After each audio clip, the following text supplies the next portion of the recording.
Tierney,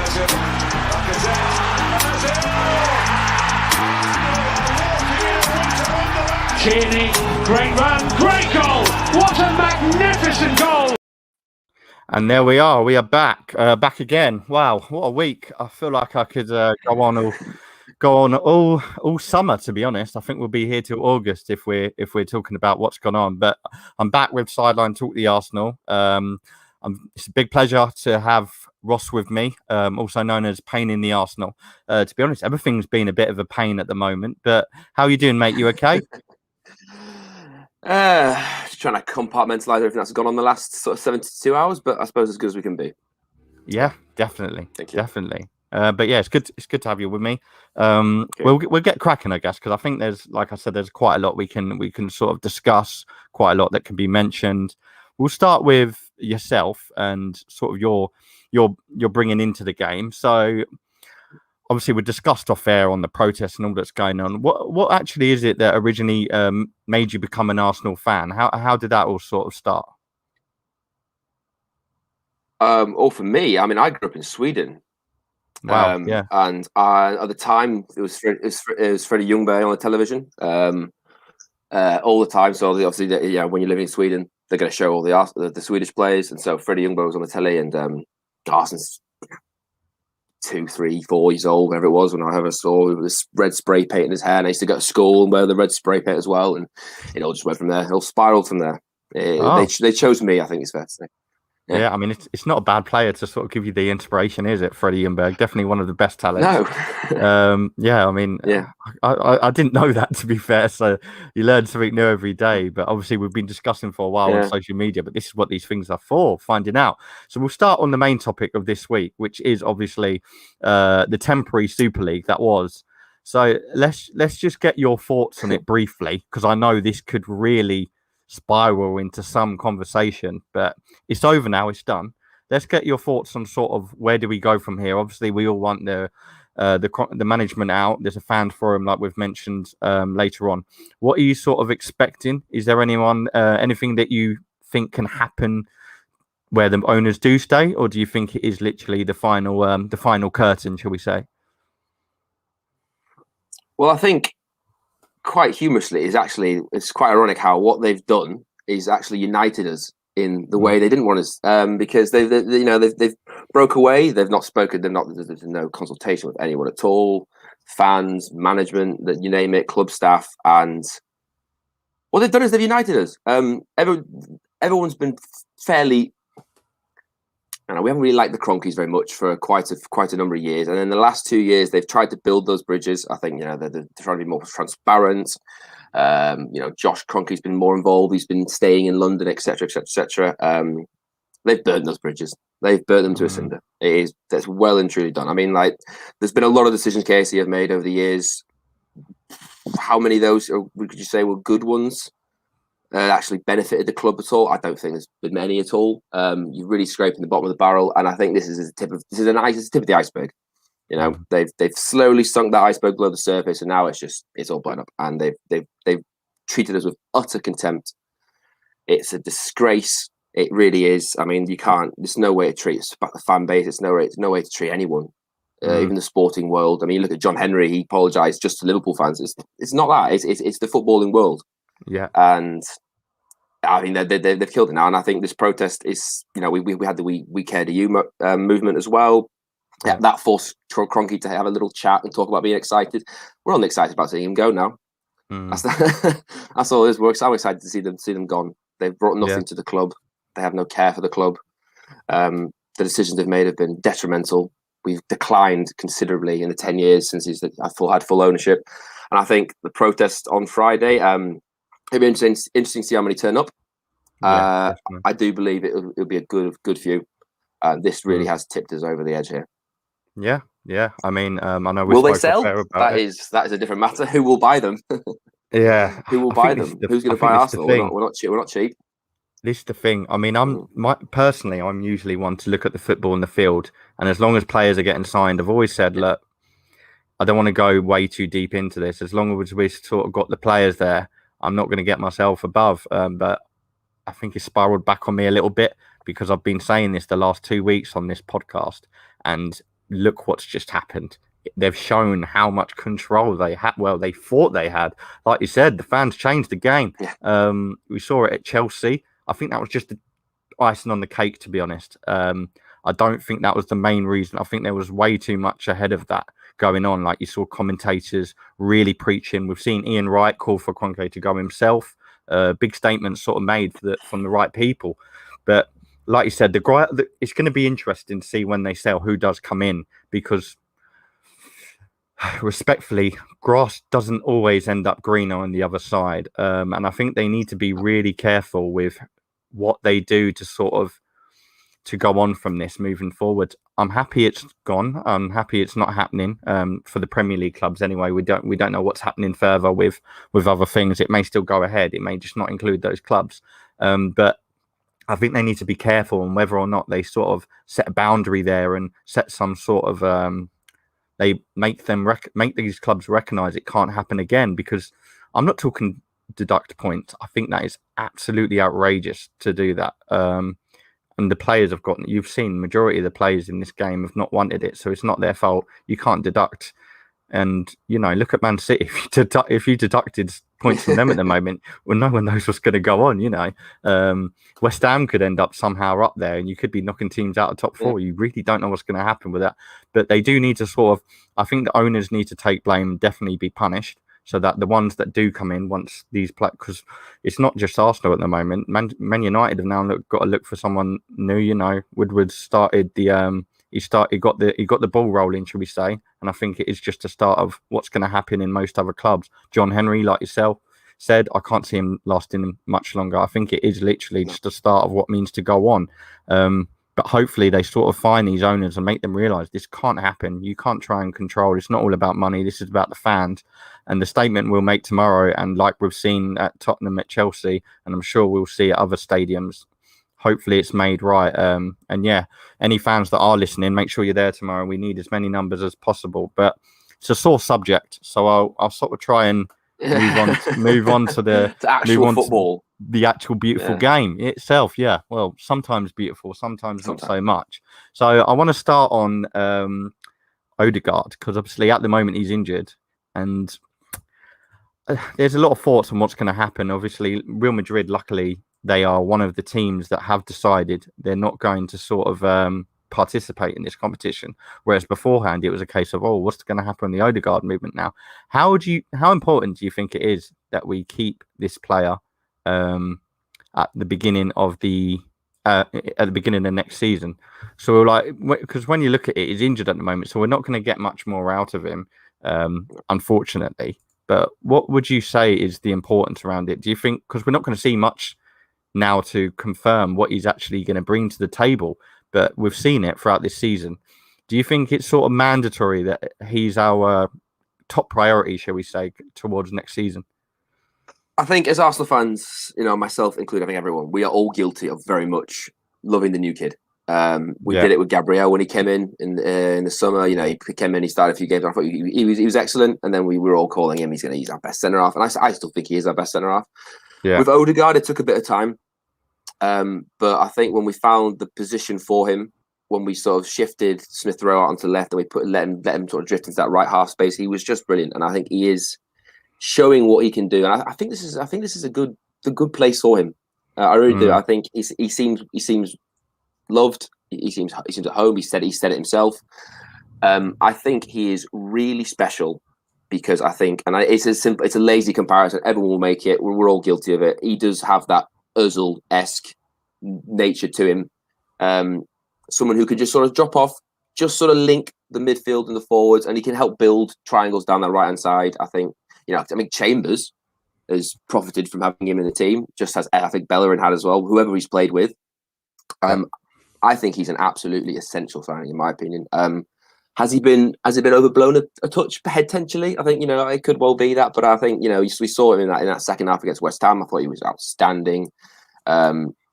He's chipped in with goals, which I think is very important. We don't have any goals from midfield. It's something that we've been lacking for years. He adds that.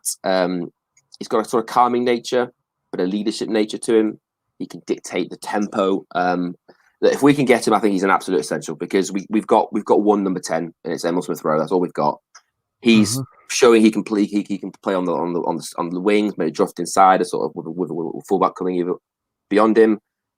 Yep. Can we afford 35 million? I'm not so sure. We're seeing Real Madrid have to sell because they want Haaland, they want Mbappe. I think he will be available in the summer.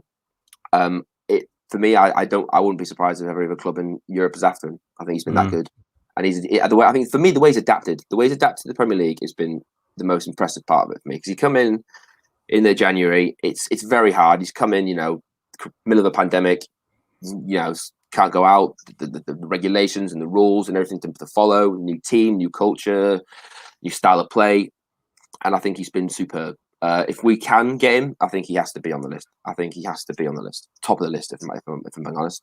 Him and a new left back. Yeah. That is a big call as well, obviously, in terms of the left back, because this is shown. Obviously at the moment, luckily for us, Chambers has shown some sort of good performances. Cedric was previously. At the moment, obviously, there's some sort of controversy into why he's not playing, but that's another story to tell. But in terms of sort of Ødegaard and just going back, so prior to Ødegaard's arrival, because he obviously came in a bit late into the season, what were your expectations going forward? Let's say beginning of coming in from the FA Cup win, starting in, let's say, obviously it was a bit of a different year. The season started late. I myself sort of lost track of what season we were in and what was going on. but what was your let's say, what was your perspective of where Arsenal should have been and where they are now? I didn't think ninth. I didn't think as low as ninth, but I didn't think we would be a top 4 team. And obviously, I think the key mistake was just not buying a number 10. It was the absolute the colossal failure of the transfer. And I think Thomas Partey was an excellent addition. He hasn't worked, let's be honest, because he's just been injured. But I think the fact that if we'd have signed a 10. Like you see, we brought Emil Smith-Rowe into the team. We've improved tremendously. Ødegaard's come in. We've improved tremendously. That was the key error for me. I was never too hopeful of us being a top 4 team. I never thought we were going to do that. I thought we'd be in around sort of 6th, 7th, 5th, maybe in that sort of bracket. But I think it hasn't helped that West Ham have been excellent. It hasn't helped that Leicester have continued playing well. Everton have improved. But no, in terms of where we are, we have been exceedingly average. The inconsistencies of a 10 are absolutely akin of a mid-table team. Sometimes good, sometimes bad. Good at some things, bad at the other ones. Yeah. I think, recruitment's been our issue for years. We've spent dreadfully on the wrong players. The likes that we've had to sell for free, we've had to ship off and cancel the contracts in January and whatnot. If we'd have got that number 10. And not some stopgap, not some Isco, not some Ericsson, sick of being stopgap FC. I think it would have been a different story. It wasn't. It wasn't, and we've suffered as a result of it. And there's been other issues. Obviously we have, Aubameyang's not been firing. We were obviously that slump pre-Christmas was just about the worst I've experienced in my time being an Arsenal fan. And expectations were never high, but they were never this low. I think it's fair to say. I think you preached for the choir. I always thought we were going to be a cup team. Yeah, I always thought we were going to be a cup team. I thought Europa League would be the thing. That was going well. We had the group was easy as anything. It's just the balance. We haven't been able to. We have been a cup team. We have not had the mentality to do week to week Premier League football, but we've been able to step up to the occasion when it's come to European. And it's been worse than I thought, but not as. I didn't think we were going to be that good in the first place. Yeah. I have to. I think it is hard to sort of expect things. I think, like I've mentioned previously on this before, the problem being is at the moment, a lot of people at the beginning of the season were expecting far too much off that win in the FA Cup and off certain results we got last season, which in my opinion there was only 2 or 3 we really got out of playing well. Some of them were just the fact of we beat Liverpool but they made 2 mistakes at the back. It wasn't the fact of being a better team, we just sometimes had our luck. So I'll touch on obviously Everton, because I know you just briefly mentioned and how they're doing this season. They're still in the fight for Europa League themselves.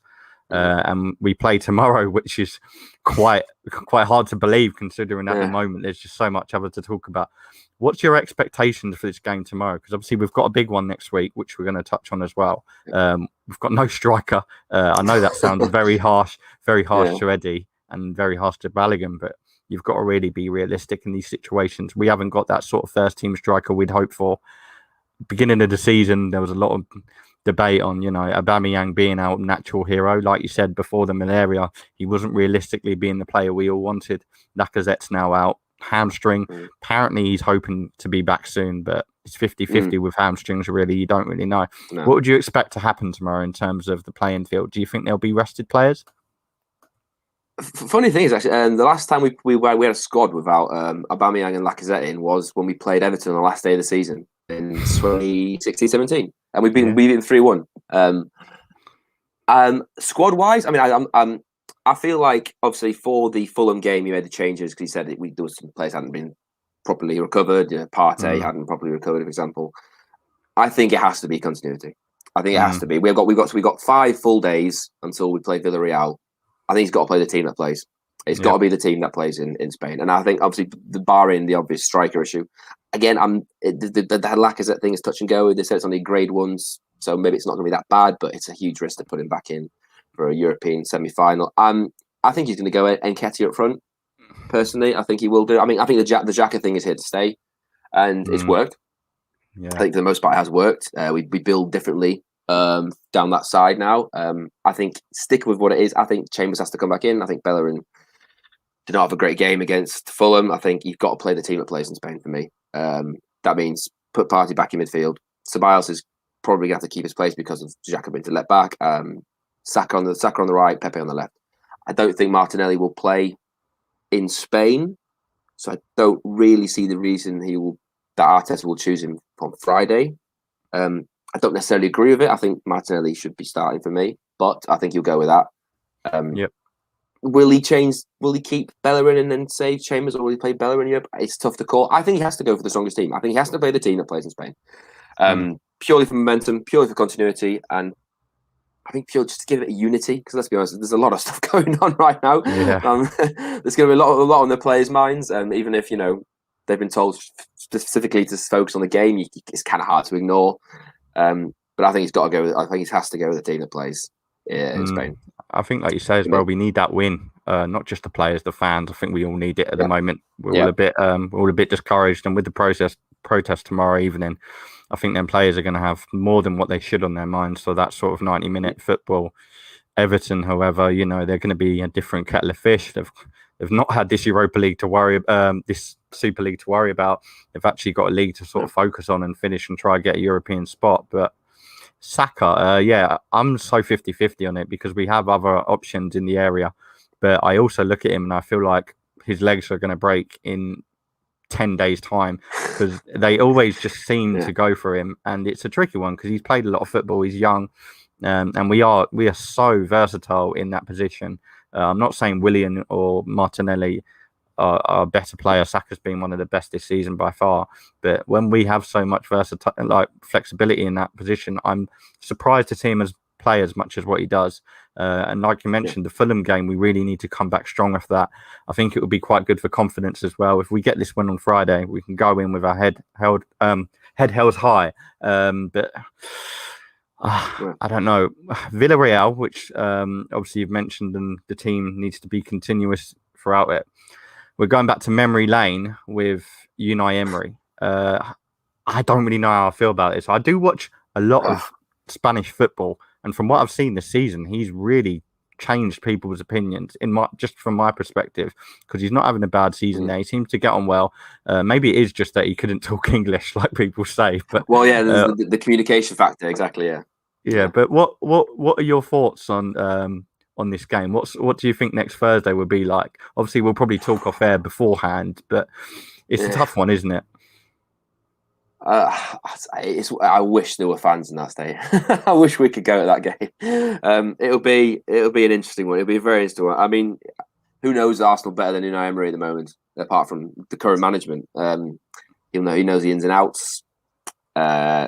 He's found his niche. I mean, the Europa League is his it's his territory in many ways. He knows what you need to win, except for finals against Chelsea. And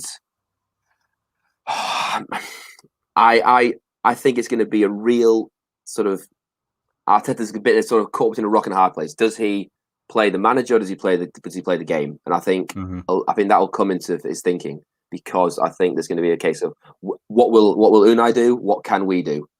And it's one of the sort of criticisms I've had of Arteta as well, a bit like Guardiola overthinks in Europe, is that sometimes he can potentially tinker too much and overthink these certain things.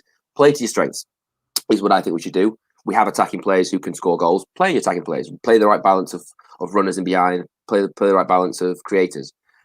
Does he overthink that? Does he look at what Unai does? We know how he plays. Sadly, we lived through it for too long.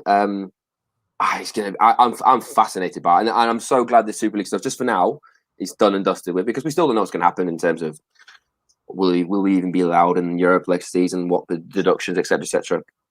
And I'm glad that we can focus on what will be. I mean, it's going to be fascinating. I think whichever way you look at it, from a neutral's point of view, from a Villarreal's point of view, from an Arsenal point of view, it's going to be a really, really interesting two-leg game. I think we can beat them over 2 legs. I'm actually quite confident we can.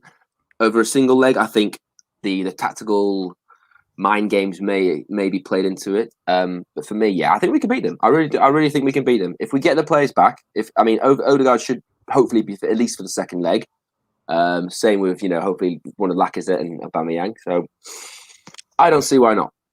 I don't see why not. And I think the fixture list was very kind to us, both in the fact that we've missed Roma, Ajax, United on the way to the final, and that we play Villarreal with Newcastle sandwiched in between, which is also a really big bonus for us. I know it's away from home, but that helps us in terms of freshness. I can't wait. I don't normally get this excited for a European semi-final. I'm nervous, but I'm absolutely buzzing. And I think the players will have so much to prove as well. I think someone like Xhaka, he got stripped of the captaincy.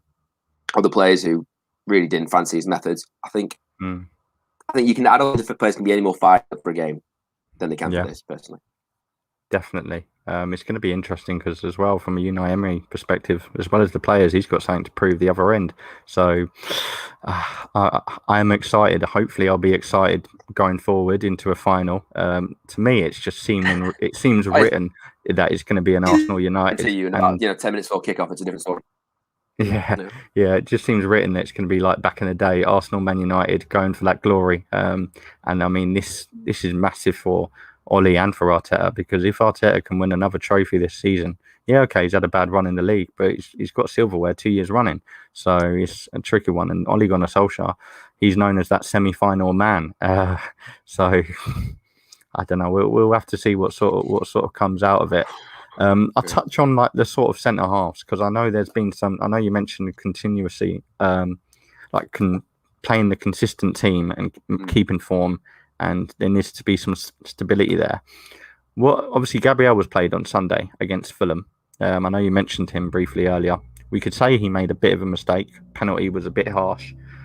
What would your back two be in terms of against Villarreal? Because they're known to have a good side. I mean, they're front four, front three. I can't remember the way they play, to be honest, from what I look out for. But I'll go into it nearer the time. What do you make of Murray and Holding? There's the case of Gabriel coming in. He's a new signing. We've not seen as much as him and what we should have because he's had injuries or COVID or suspension. Are you happy with the Murray and Holding? For me, it has to be the pairing. The interesting thing is, I actually think Gabriel's our most talented centre half.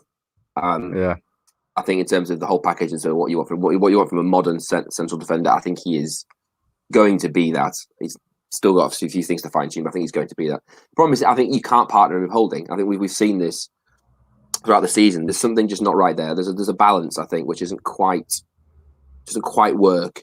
I think Marie can sit off that a little bit more. Holding can sort of cover the right back a little bit better, and I think there's a bit more composure there. He's obviously not. I think he's quicker than Marie is. I just think in terms of a balance, it's a lot better to have Holding and Marie, and I think it should be the one that we go for probably for the rest of the season. Maybe not in the league, because I think Gabriel still needs to play. I think he's still a very, very, very good football player. I just think he needs the right partner. I mean, the right partner at the moment is David Luiz. David Luiz and Gabriel are our best centre half partner. In my opinion, they are the best two. Could William Saliba be that man for Gabriel? I mean, it's going to take a lot of bedding in. It's not. It's all good in theory, but I think that's actually seeing it in practice is very different.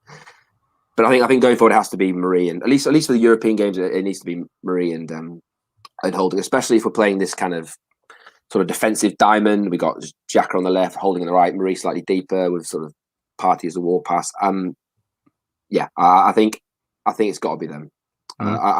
In pressurized situations, which not as much so for Gabriel. When he's angry, when Holding is angry, he's a good football player. When he's got that bit between his teeth, when the balls are getting flung into the box, he's a bit knocked off of someone. He plays very well, and I think that counterbalanced with Marie, who is a bit more composed, a bit more calm. He takes a little bit more time on the ball. He's quite as rash in his challenges. Is the better balance for me. Yeah, definitely. I would completely agree with that back forward, to be honest. It's just the right side, which is annoying. You never know, because you have to put with Xhaka on the left. It's a bit of a shame that it sort of worked, because it's left Cedric out, which I feel is a bit harsh on him. But when something works, it works, And I don't know what he's going to do with that right side. I really don't. With Arteta, you don't know. For all we know, he'll come in and finally bring in Joe Lopez against Everton. You just really don't know. But hopefully we'll win the game. That'll be the main thing. And moving forward, it will sort of have some continuity, because the leagues, I know people say we should never go out to lose, but I think the league at the moment is a tough one, because we're not really looking at a Europa League spot now, because we've dropped points where we shouldn't, for instance, on Sunday. I think we can still get there, but we'll be relying on other teams. I was hoping just to get above Tottenham, to be honest. I know it sounds absolutely terrible. We can plan for Centauring's Day is basically what we're going for, let's be honest. I mean, there's not I can't see it's going to take multiple capitulations with the teams. I'm have to go on a basically count. Definitely. Before we wrap up, to win every game. It's all on him. I think it's all or nothing, but I also think just so many people are being harsh at the moment in terms of saying the league is over. I just never believe that. I just don't think it's over till the fat lady sings, and you really don't know what can happen in the weekend.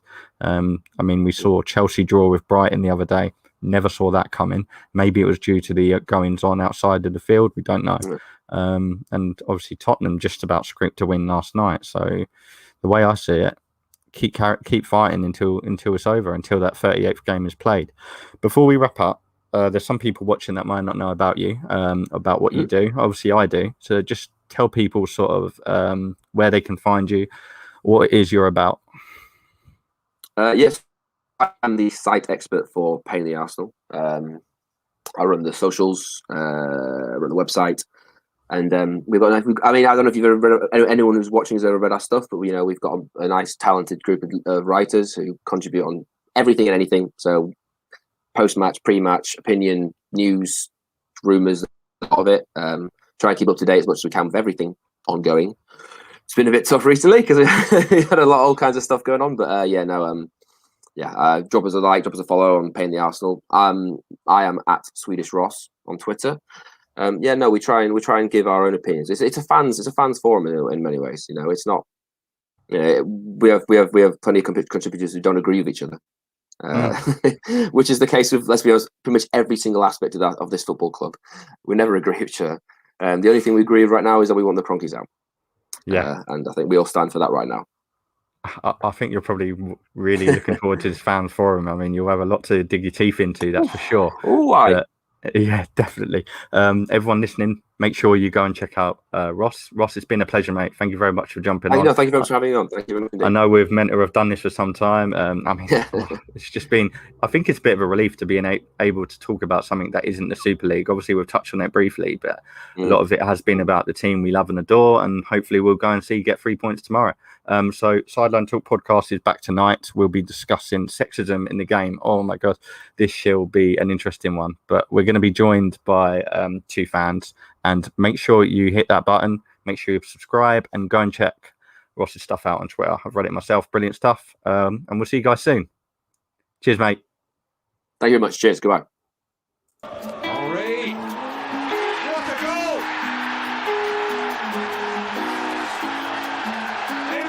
decision for Arsenal. Here's Ozil.